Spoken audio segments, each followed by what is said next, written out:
je ne fais pas de la mode, je n'ai jamais eu envie d'en faire. Je raconte des histoires avec des vêtements. Il y a une non-reconnaissance du costume contemporain. Et que les Césars soient automatiquement octroyés à du costume d'époque, je trouve ça déplorable. Bienvenue dans la seconde et dernière partie de l'interview de Marilyn Fitoussi, créatrice de costumes à qui l'on doit notamment les costumes de Paradise Lost, Emily in Paris ou du film Kaamelott. C'est justement de la série Emily in Paris et du long métrage Kaamelott dont nous allons parler, avant d'évoquer les costumes préférés de Marilyn Fitoussi, ses envies pour la suite de sa carrière et son combat pour revaloriser l'art du costume contemporain. Bonne écoute! Et alors, quelques années plus tard, vous avez travaillé avec Patricia Field, qui est la créatrice de costumes très célèbre, notamment pour son travail sur Sex and the City et Le Diable s'habille en Prada, sur la série Netflix Emily in Paris, qui est sortie en octobre et qui a été numéro 1 dans de nombreux pays et dont la saison 2 a été annoncée. Absolument. Alors, est-ce que vous pouvez nous raconter, là encore, comment vous avez rejoint l'aventure et puis comment s'est passée cette collaboration avec Patricia Field ? Patoche. Alors, je vais un petit peu me répéter.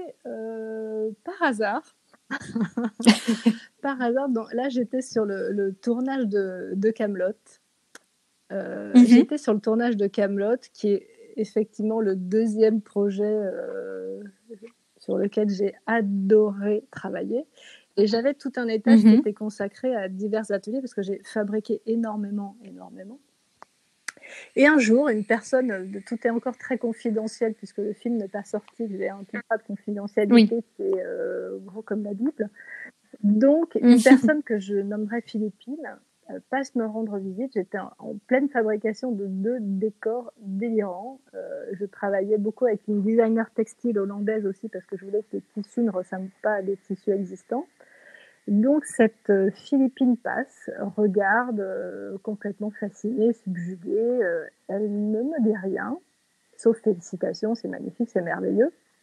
Elle appelle une amie que je nommerai Sonia, bras droit du producteur exécutif de la série Emily in Paris. Je ne sais pas ce qu'elle dit. Et j'étais en tournage donc, sur le Kaamelott un jour où il faisait froid, les pieds dans la boue, le vent, 350 figurants, levés depuis 3h30 du matin. Mon téléphone sonne et mon agent me dit « Est-ce que ça t'intéresserait de travailler avec Darren Star, Sex and the City, Patricia Field ?» Bon, là, je ne peux pas vous raconter la tête que j'ai dû faire à ce moment-là. C'était Prada versus des hordes de Saxons, les pieds dans la boue. Je me suis dit, est-ce que ça m'arrive vraiment ? J'ai bien entendu, oui. Et donc voilà, j'ai passé mon casting avec Pat Field, parce que voilà, ça se mérite, Sex and the City. Et là, je commence la saison 2 en mars. Donc, la connexion avec Pat, elle s'est fait immédiatement. On a beaucoup discuté lors de mon entretien sur ma façon de travailler, parce qu'effectivement, elle ne connaissait absolument pas mon travail. Moi, je connais tout le travail de Sex and the City parce moi, je suis trop vieille pour prétendre et dire que j'ai grandi avec Sex and the City, mais je l'ai vraiment regardé. C'est une série que je connais vraiment. Elle ne me connaît pas du tout. Donc, on a énormément parlé de ma façon de travailler, de mes goûts, de mon rapport à la mode, aux comédiens, aux costumes. Elle a très vite vu, parce que je porte le turban depuis 20 ans et que j'ai arrêté depuis énormément d'années de m'habiller décemment et en noir, qu'on avait un style qui était éclectique, qu'on avait de similitudes dans notre approche et dans notre façon d'aborder le métier et la mode. D'ailleurs, personne ne peut dire, et ça c'est assez rigolo, personne ne peut dire quels looks sont signés Pat Field sur Emily et quels looks sont signés par moi. Enfin, je pense que tout est signé par Pat Field, ce qui est assez drôle, mais voilà, il y a eu une continuité, personne n'est capable de dire parce que nos styles se sont mélangés en douceur parce qu'on a le même amour pour la mode aussi, mais pour plus que la mode, pour faire des personnages intéressants, un peu atypiques, où on n'a aucun filtre pour mélanger tout ce qui peut ne pas se mélanger. Voilà. Donc, ouais. Oui, c'est vrai que le mélange, le mix and match, voilà, c'est c'est ce vraiment qui caractérise quelque son chose qui style et qui définit. caractérise Ouais. aussi le mien. On a l'amour du vintage aussi. On aime choper on a nos adresses secrètes, nos designers qu'on aime bien. On n'hésite pas à mélanger n'importe quelles époques. Ça, elle l'a toujours fait, je l'ai toujours fait aussi. Sur Kaamelott, il y a un des personnages qui porte une robe années 30. Personne ne s'en est aperçu. Voilà, c'était une similitude, donc c'est allé très très vite, vite et facile. Et en plus, je devais être dans sa tête, puisqu'elle elle est restée un mois, elle était consultante sur cette série, donc il fallait qu'elle puisse me laisser les rênes en toute sérénité. Donc voilà, une fois qu'on a défini tous les personnages, elle s'intéressait effectivement beaucoup plus à Emily, puisqu'Emily était américaine dans l'histoire. Moi, j'avais absolument besoin aussi de ce regard et de ces codes d'une fille du Midwest que je n'ai pas spécialement. Elle, effectivement, avait besoin de ma caution esthétique pour tout ce qui était personnage français et faire la continuité, puisqu'il y a quand même 10 épisodes de tous les costumes d'Emily en gardant sa touche et ce match de style. Voilà. Oui, c'est ça. Vous disiez que sur certains projets avant, vous avez été la caution plutôt mexicaine, latine, et là, vous étiez la caution française, parce que je ne fais pas parisienne que du Liberace au niveau du style. Parce que ça c'est aussi une petite anecdote. J'ai fait un très joli film que j'ai beaucoup aimé faire de Ludovic Bernard qui s'appelle Au bout des doigts, avec Christine Scott Thomas et Lambert Wilson, donc très chic, très noir et gris, très parisien. Et je me souviens, je connais Ludovic Bernard depuis très longtemps. On a beaucoup travaillé ensemble chez EuropaCorp. Et donc, c'est la première fois où les producteurs demandent à me voir. Donc, je pense qu'ils étaient absolument affolés quand ils ont vu tout ce que je pouvais faire au niveau du non-respect des codes parisiens. Ils ont été absolument affolés et horrifiés en se disant, mon Dieu, Lambert Wilson va être habillé en Liberace et Christine Scott Thomas, si élégante, va ressembler à, je ne sais pas, Dolly Parton. Donc, ils ont demandé à me voir, ils m'ont posé des questions sur les boutiques à Paris. En gros, si je connaissais Hermès ou Chanel, et si j'étais capable de réciter le basique de l'armoire d'une Parisienne. Donc, ça m'a énormément fait rire. On en a beaucoup ri avec Ludovic, il n'avait absolument aucun doute. Ce n'est pas ce que j'aime faire. Il y a des gens qui font beaucoup mieux que moi, qui arrivent à travailler plus dans la douceur, où le vêtement s'oublie et ne se voit pas. Je respecte énormément cette façon de travailler.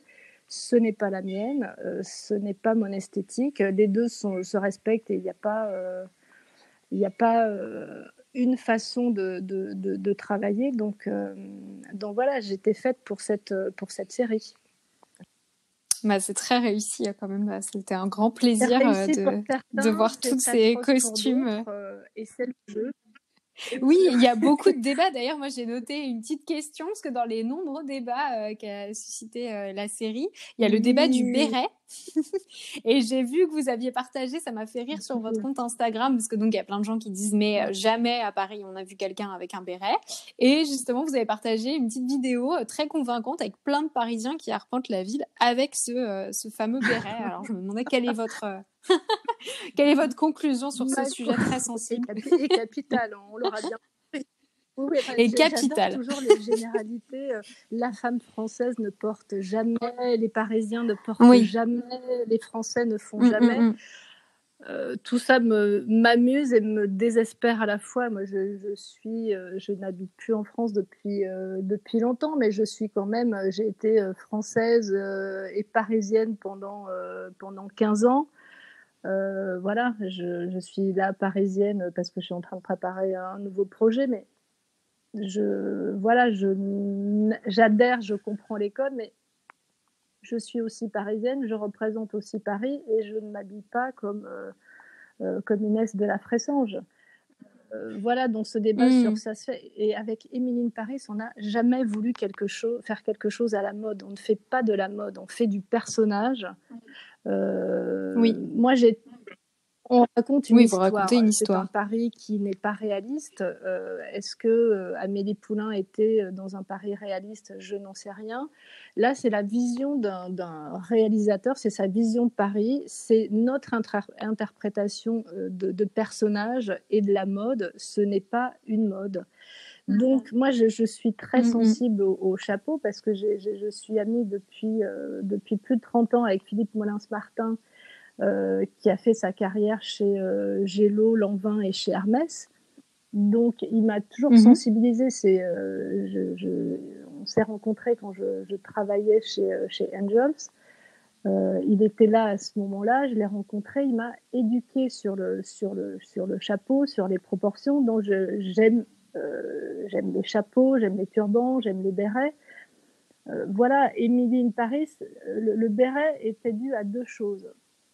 Les chefs opérateurs n'aiment jamais les chapeaux, ça fait toujours des ombres, c'est difficile à éclairer. Les comédiens n'aiment pas trop le chapeau non plus parce que souvent ça leur fait concurrence, c'est très imposant à l'image quand on a un close-up. Bon, Lily adorait les chapeaux, Patricia Field adore les chapeaux, moi aussi. On s'est dit, bon, qu'est-ce qu'on peut utiliser? Le béret, le bob, ça ne fait pas d'ombre, il n'y a pas de large bord. Et puis le béret, c'est français. Moi, quand j'étais au Mexique, la première chose que j'ai faite, c'est acheter des rebosos, qui sont ces grands châles mexicains magnifiques, et me draper dedans. Parce que j'avais envie de prendre quelque chose qui était très typique et symbolique d'un pays, et de manifester mon amour à ce pays avec un accessoire qui leur était propre et typique. De même qu'au Mexique, je portais mon béret parce que de temps en temps, j'avais aussi envie de me poser comme étrangère. Donc voilà, c'était une idée très naïve au départ. On ne s'est pas dit, tiens, on va faire du cliché français. On était très loin de cette idée-là du cliché. Mais voilà, le béret, c'était joli. Je trouve que ça finit très bien la toilette. Ça lui va très bien. Ça lui va très bien. Diedrich le portait très bien aussi. Je trouve que c'est un accessoire élégant, qui est atemporel, qui est français. Donc voilà, c'était une manière un peu naïve aussi d'Émilie de dire, voilà, j'aime votre pays, je ne parle pas français et je porte le béret. Oui, complètement. Je trouve qu'il y a un côté un peu Dupont et Dupont aussi, de se dire je viens saluer la mode française et donc j'adopte le béret. Ce n'était pas plus calculé que ça, et ça fait des débats sur mais c'est cliché. Ben, et alors? Oui, c'est cliché, c'est un béret, et alors? Et tout ça, alors je l'assume absolument complètement. Le mauvais goût dont parle Vogue, je le revendique et l'assume. Alors, ah oui, c'est vrai qu'il y a eu des réactions un peu violentes. Tant pis, t'as mieux. Moi, je me suis beaucoup amusée sur ce projet. J'ai rencontré Patricia Field qui, à ses 78 ans, a encore envie de faire des costumes, encore envie et la passion de son métier. Elle a une carrière qui parle pour elle. Darren Star, qui fait ce pari imaginé, à la carrière avec des séries que l'on connaît. Ces gens-là n'ont plus besoin de prouver quoi que ce soit à qui que ce soit. C'est vrai, complètement. Comme la créatrice de costumes qui a fait ces magnifiques costumes en jean sur Marie, reine d'Écosse, ou sur La Favorite avec du tissu de robe de chambre. On fait de la création. Voilà, Pat et moi, on aurait voulu être styliste de mode, on aurait fait de la mode. Moi, c'est pas mon propos, ce n'est pas mon métier, je ne fais pas de la mode, je n'ai jamais eu envie d'en faire. Je raconte des histoires avec des vêtements. On aime mon style, on ne l'aime pas. Voilà, j'ai rien d'autre à dire de plus. Je ne demande pas l'adhésion la plus totale. C'est une signature et c'est la mienne. Donc voilà. Ça continuera sur le 2 et je ferai pire. J'ai hâte. Moi, j'ai adoré et j'ai ressorti immédiatement mes bérets que j'avais un peu délaissés. Avant, porter le chapeau, c'était aussi c'était une attitude et c'était une position sociale. Une femme n'était jamais en cheveux. Une femme était en chapeau, les hommes se découvraient dans une église, les femmes gardaient leur chapeau. C'était une position, un accessoire social. On l'a oublié au détriment, voilà, maintenant on est coiffé, pas coiffé, plus personne, enfin je regrette de ces expressions, ces habits du dimanche, avoir des souliers et pas des sneakers ou des tennis. Et vous avez évoqué, en expliquant comment vous étiez arrivé sur le projet d'Emily in Paris, Kaamelott. Donc j'ai cru comprendre qu'on pourrait pas en dire grand-chose car c'est très confidentiel. Mais en tout cas, je me demandais, je trouvais intéressant aussi parce que bon, le projet a l'air faramineux et la sortie du film a été un peu décalée vu la situation, mais va bientôt sortir.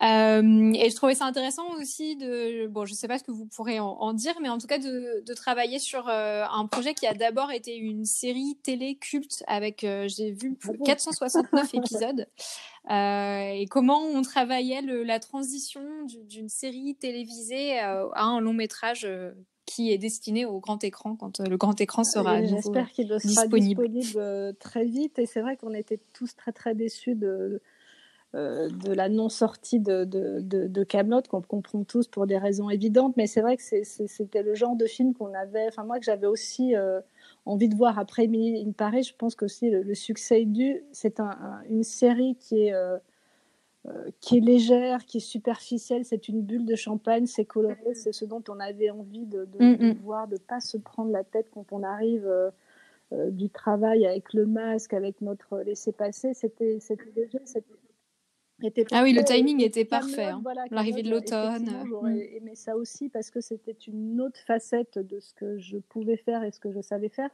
avec des milliers de fans aussi. Il y a le fan club d'Astrid. Oui, il y a une communauté incroyable, faramineuse. Donc c'était aussi pour un autre public, voilà, une petite touche et un moment d'évasion et que je pensais assez nécessaire. Donc voilà, effectivement, Kaamelott, ça fait partie des 3 grands films que j'ai le plus aimé faire. Il y a Valérian, il y a Kaamelott et Lou, Journal infime de Julien Mille, que je vous en parlerai un tout petit peu tout à l'heure si on a le temps.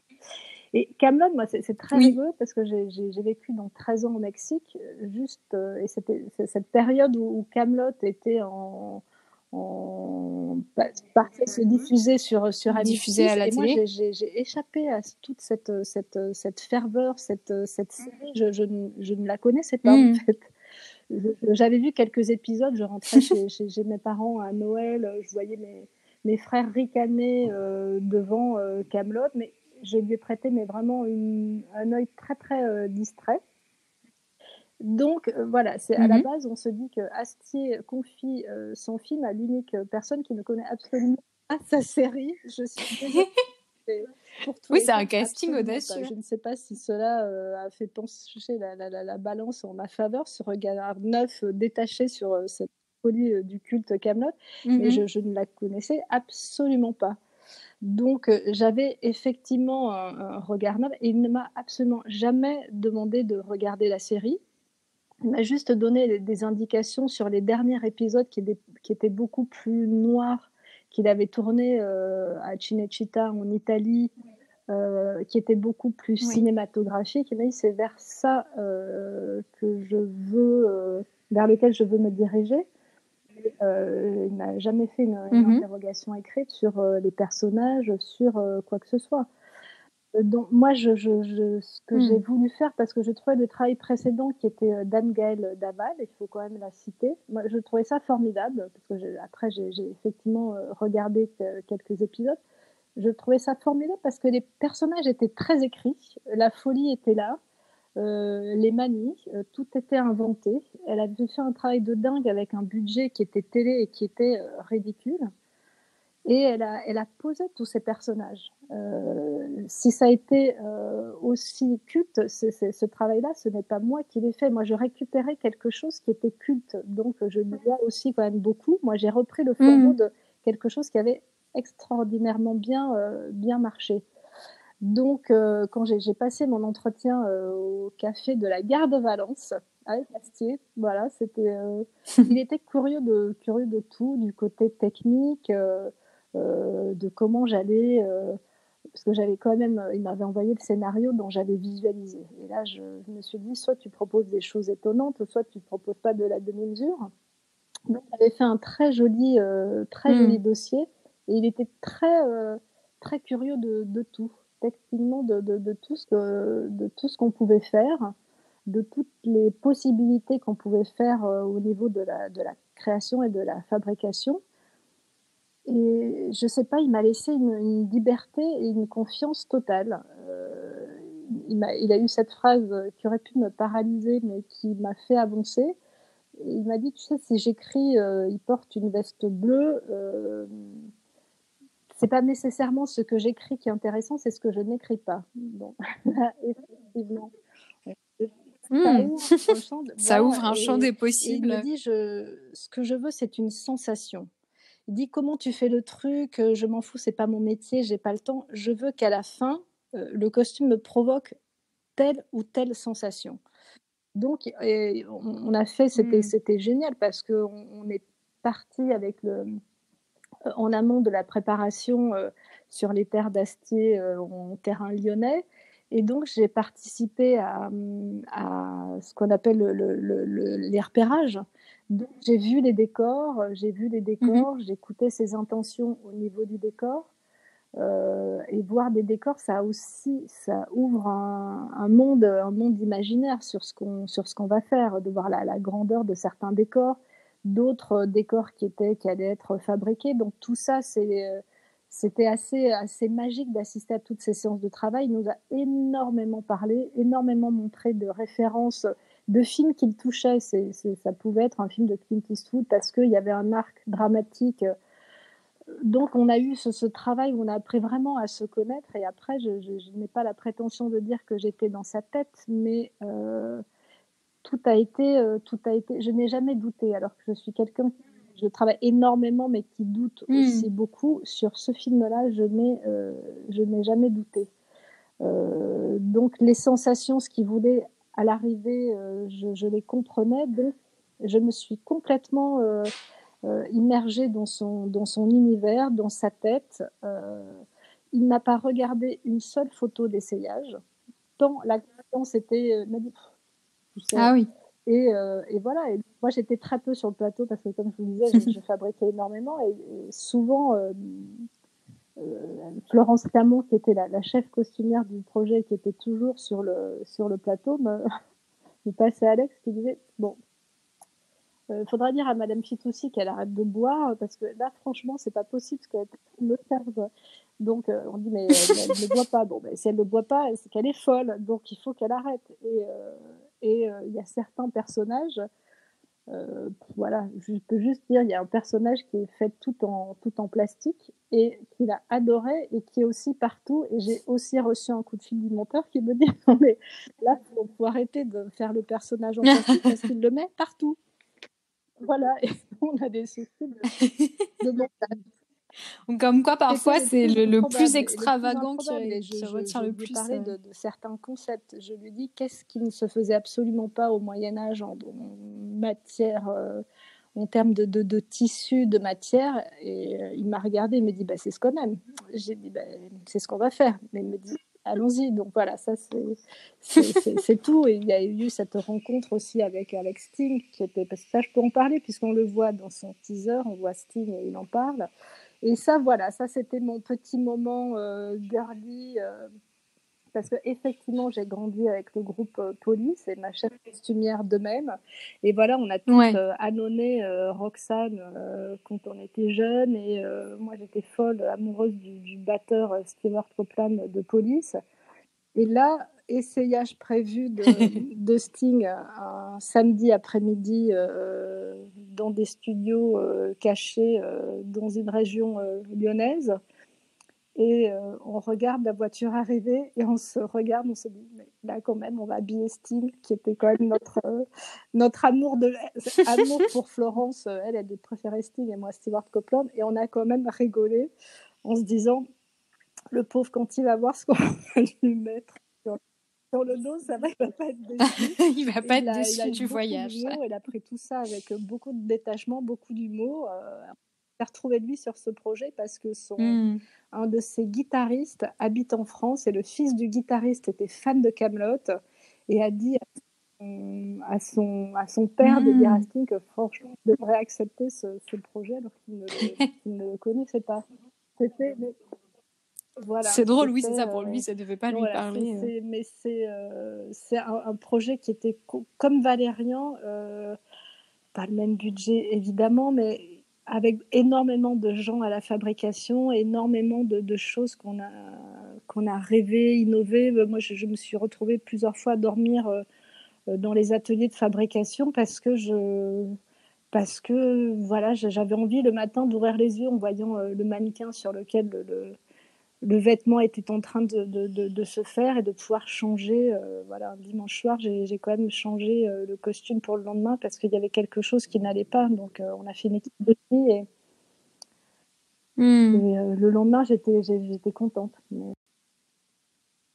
Oui, c'est un grand investissement, mais pour une grande satisfaction aussi, j'ai l'impression. J'ai hâte de voir le résultat parce qu'effectivement, moi, je n'ai vu que des bribes de tournage, n'étant pas sur le plateau. Enfin, j'allais livrer de temps en temps des costumes et c'était tellement énorme ce qu'il y avait à faire. J'allais effectivement à tous les habillages figuration parce que ça, c'est quelque chose que j'aime énormément faire, toujours, encore et toujours. Aller habiller la figuration. C'est là où on peut aussi faire que tous les personnages existent et si la figuration est à niveau de ce qu'on fait pour les fabrications des comédiens, c'est réussi. Et Alexandre choisit aussi sa figuration comme les frères Cohen choisissent des figurants un à un et ça, je trouve que ça se voit vraiment à l'écran, d'avoir des gueules, de les habiller, de faire que tout ça soit un groupe homogène. Je trouve que c'est très important aussi pour un film. Et avant de vous poser quelques questions un peu plus générales sur le costume, je crois que vous aviez aussi envie de nous dire quelques mots sur Lou, un film sur lequel vous avez beaucoup aimé travailler. Journal infime, tiré donc des bandes dessinées qui portent son nom et qui sont dessinées par Julien Mille.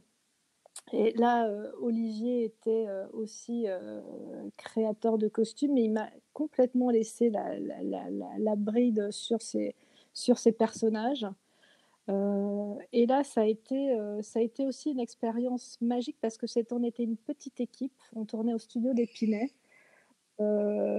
Et Julien est quelqu'un il réalisait donc son premier film, c'est quelqu'un de visuel, la bande dessinée c'est son métier, donc il nous faisait de petits dessins et moi j'ai gardé sur des cahiers d'enfants, il nous faisait des petits dessins, il me dit tu vois là je voudrais un tablier et il me dessinait ou il s'approchait de ma main, il me faisait un petit dessin sur la main au stylo bille et me disant tu vois ou juste c'était sa tête avec un petit merci ou un cœur. Toute l'équipe était extrêmement soudée, c'était une famille et ça je dis pas ça souvent pour des équipes de cinéma qu'on est toute une famille soudée, mais là c'était vraiment le cas et j'ai pu faire des personnages. C'était en même temps c'était déjà les prémices du style Emily in Paris, où je mélangeais du Kenzo avec du vintage, avec des choses complètement improbables. Et c'était un très joli travail. J'ai trouvé que c'était un très joli film qui n'a pas trouvé le public, malheureusement, que j'aurais aimé qu'il trouve, mais c'était un très joli travail. J'ai vraiment beaucoup, beaucoup aimé l'atmosphère et le regard de Julien Mille et toutes ses demandes. Et on faisait des licornes, des broderies de licornes, enfin, c'est tous les détails, des sacs géants avec des multitudes de nounours. J'avais une fille fabuleuse à la fabrication et c'est un très joli film au final. Voilà. Et alors, quelques questions plus générales sur le costume. Je me demandais s'il y a des costumes de cinéma qui vous plaisent particulièrement et qui vous inspirent. Blade Runner. Blade Runner, c'est un film que j'aurais... Ouais. Oui. L'original, j'imagine. Oui. J'aime beaucoup... Alors, si j'avais des envies de travailler avec des metteurs en scène ou des films que j'aurais aimé faire, effectivement, j'aurais adoré faire Blade Runner. Et j'ai assisté pendant 2 jours à Paris Michael Kaplan, qui préparait The Alienist à Prague. Donc, j'ai Là D'accord. aussi, par hasard, j'ai pris la place d'une stagiaire et j'ai dit je veux travailler avec cet homme 2 jours à faire son chauffeur dans Paris et à lui montrer les loueurs français parce qu'il n'était jamais venu en France et à Paris jouer des costumes. Donc j'ai passé 2 jours avec lui tellement j'avais envie d'approcher de près l'homme qui avait fait les costumes pour Blade Runner. Voilà, c'est mon côté extrêmement timide et pudique qui a fait que je n'ai pas pu me jeter à ses pieds et sur lui pour lui dire toute mon admiration. Donc j'ai eu après une période où j'aurais adoré faire tous les films de Bob Wilson, tous les films d'Almodovar, Paolo Sorrentino, les Wes Anderson. Là, j'aurais adoré faire une série qui s'appelle The Handmaid's Tale, que je trouve formidable, mais sublissime. Oui. J'aurais adoré faire The Alienist, j'aurais adoré faire Dynasty, la série Dynasty, voilà. Le remake, j'aurais adoré. J'aime beaucoup les ça, je costumes. regrette. J'adorerais là, faire un film années 80. Vraiment, voilà, sortir les robes en taffetas, retrouver ces proportions, retrouver mes jeans teints en couleur moutarde ou en violet, les guêtres, les bottes blanches à franges. Enfin, j'aimerais beaucoup faire un film, un film années 80. Voilà. Je ne sais pas si ça se fera, mais voilà, un film années 80 et j'espère que ça se Tilda présentera. Swinton, ça serait voilà, une fin de carrière heureuse. Est-ce qu'il y a un costume que vous avez créé, une silhouette que vous avez pensée et dont vous êtes particulièrement fière? Particulièrement fière, que j'aime beaucoup, c'est Kaamelott. Voilà, c'est Kaamelott parce que je fabrique assez rarement, comme je vous ai dit, parce que je préfère évidemment les vêtements authentiques et en général, je fais assez peu, voire même pas de films d'époque. Enfin, j'en fais assez peu. Donc, mon créneau, ce sont plus les films contemporains où je fabrique, mais voilà, c'est moins spectaculaire que le travail que j'ai pu faire sur Kaamelott avec des silhouettes. Et il y a un costume en particulier qui est porté par Lancelot. Je n'arrive toujours pas à savoir si je l'aime ou si je le déteste. C'est un costume extrêmement dérangeant puisque l'idée d'Astier qui était inspirée d'une araignée qui s'appelle la Spider, qui venait... Alexandre Astier a plusieurs cordes à son arc, a plusieurs passions, dont la passion des araignées. Et donc, à un moment, moi aussi, d'accord, j'ignorais. Il venait de découvrir une araignée albinos, quelque chose de très étrange et assez dérangeant. Et ce qui fait que l'araignée est dérangeante et fait peur, c'est que la tête est très engoncée et très petite en proportion aux pattes qui sont très hautes et la tête a l'air engoncée à l'intérieur de ça. Et donc c'est ce côté-là. Il me dit je veux cette sensation à l'arrivée pour le personnage de Lancelot. Donc j'ai travaillé. Voilà, c'est clair. Ah oui, c'est un brief. Et c'est le dernier costume que j'ai fait.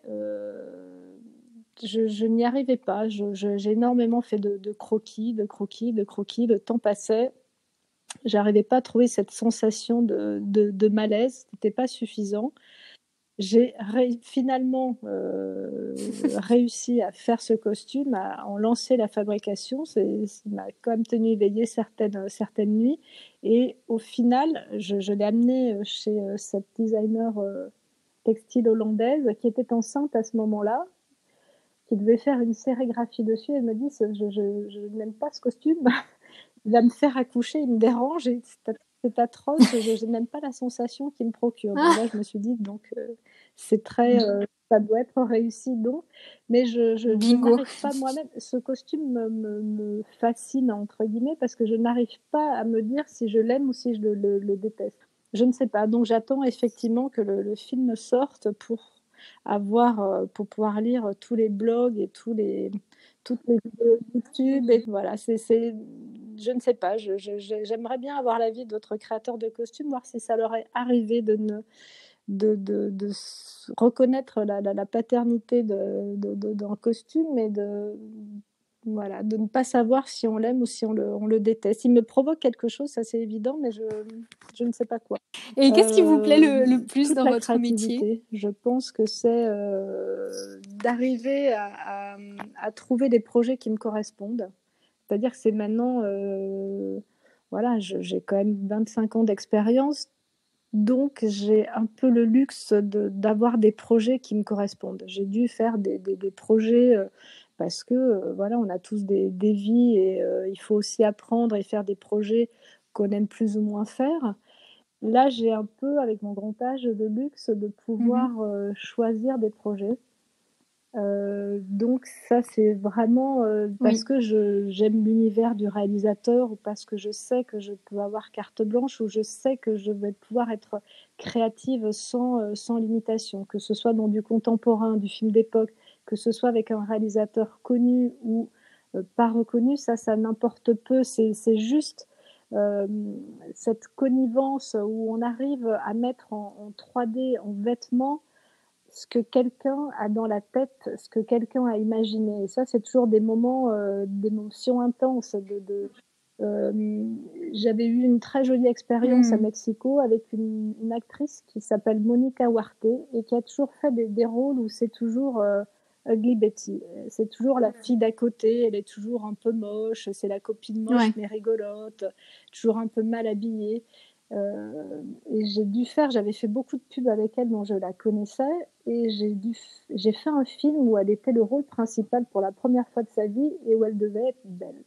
Et son premier essayage, je lui passe la première robe et j'avais enlevé le miroir. Je lui ai laissé des robes et quand je trouve que la silhouette est là, qu'elle est magnifique dans une robe, je sors le miroir et je lui montre son reflet et elle s'écroule en larmes. Et c'était un moment, elle me dit, mais je savais pas que j'étais belle. Et j'en ai encore la chair de poule parce que c'était un moment, c'est toujours très difficile, les essayages costumes avec des comédiens, c'est vraiment une mise à nu. Au propre et au figuré, c'est un moment qui est très intime. Oui. Donc les réactions peuvent être, il y a des comédiens qui sont très détachés de leur personnage, qui arrivent à s'y glisser 5 minutes avant, qui peuvent continuer à téléphoner, à envoyer des textos, à se dire oui, c'est parfait pour mon personnage. Il y a d'autres comédiens où c'est plus religieux, on est en silence, on n'est que tous les deux, on se rencontre avant, on discute du personnage. On arrive petit à petit à trouver de l'évidence de la silhouette, on apprend leurs petits secrets, à cacher ce qui doit être, ce qui leur pose problème, à accentuer ce dont ils sont fiers. Ça peut très bien se passer. Il y en a qui rient, il y en a qui ils n'aiment pas ce moment où ils se dénudent pour rentrer dans le personnage, parce que il faut trouver aussi pour eux, il faut qu'ils trouvent l'évidence dans la façon de s'exprimer, de bouger dans le vêtement. Ça, je trouve tirer parti du défaut et donner à quelqu'un confiance en soi, parce que la plus grande des beautés, voilà, c'est la confiance en soi. L'élégance, c'est aussi la simplicité. Donc ces moments-là, ce sont des moments privilégiés et que, voilà, qui fait que j'aime. C'est les deux phases que je préfère. Ce sont les essayages et toute la préparation et la documentation.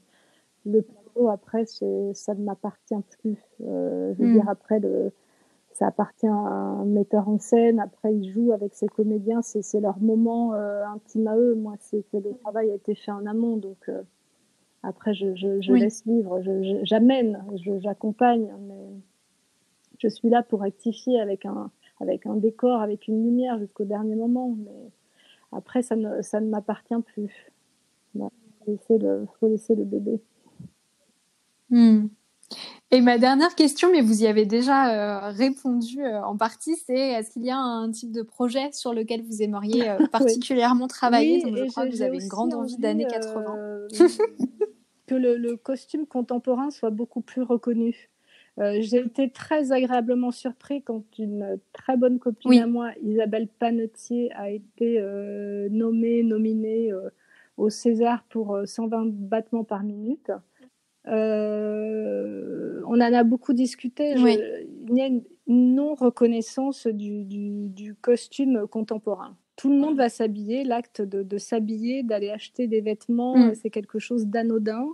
Tout le monde fait ça. Donc sur un film contemporain, tout le monde opine. Tout le monde te dit « Mais pourquoi t'as pas mis ça ? Mais tu connais cette marque ? J'adore. Pourquoi tu… » Sur un film d'époque, ce discours-là n'existe pas parce qu'il y a des livres avec l'époque années 60, c'est comme ça, les codes sont comme ça, la coupe est comme ça, les proportions sont comme ça.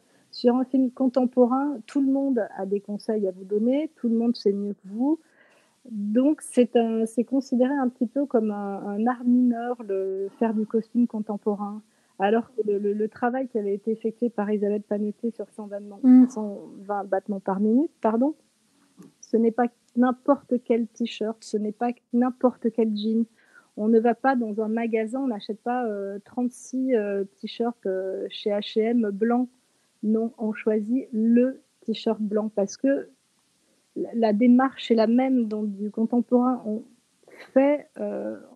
On construit un personnage, on construit une identité, il y a une psychologie derrière le moindre t-shirt blanc. Donc que tout ce travail-là ne soit pas reconnu, en 2020, ça me désole encore. Et que les Césars soient automatiquement octroyés à du costume d'époque, je trouve ça déplorable. Voilà, je pense que les mentalités doivent changer. Il y a des choses très belles faites en contemporain. C'est un exercice de style qui est assez périlleux, pour ne pas dire casse-gueule. Tout le monde opine, tout le monde a une opinion, alors qu'il y a aussi la même discussion avec un comédien et la même profondeur au niveau de la psychologie d'un personnage qu'on essaie de donner, voilà, mais qui n'est pas considéré. Et je le déplore. Je vous rejoins complètement. Moi, c'était vraiment l'ambition du podcast, justement, de mettre en travail, même si beaucoup des personnes que j'interviewe, et vous la première, dans une carrière, en général, on navigue entre des projets contemporains et d'époque, mais je trouve ça passionnant, le travail sur le costume contemporain, et en effet, je trouve que les Césars, c'est une belle illustration de à quel point, en fait, ne serait-ce qu'au niveau des nominations, avant même la remise du prix, on ne voit que le costume d'époque. Faire du costume contemporain, alors un t-shirt avec un jean. Effectivement, ça a l'air d'aller de soi. L'autre, on se dit, il y a de la recherche, ils ont fait des recherches en bibliothèque, ils ont été chez des loueurs, elle a appris l'époque, elle connaît l'époque, donc elle a un métier, elle connaît son métier.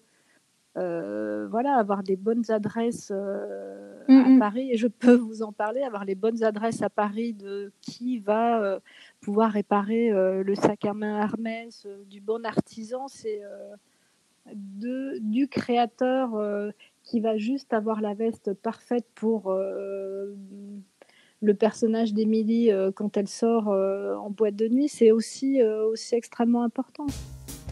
Merci à Mariline Fitoussi d'avoir raconté au micro de Profession Costumière sa carrière singulière, les rencontres qui ont fait basculer sa vie professionnelle et ses convictions.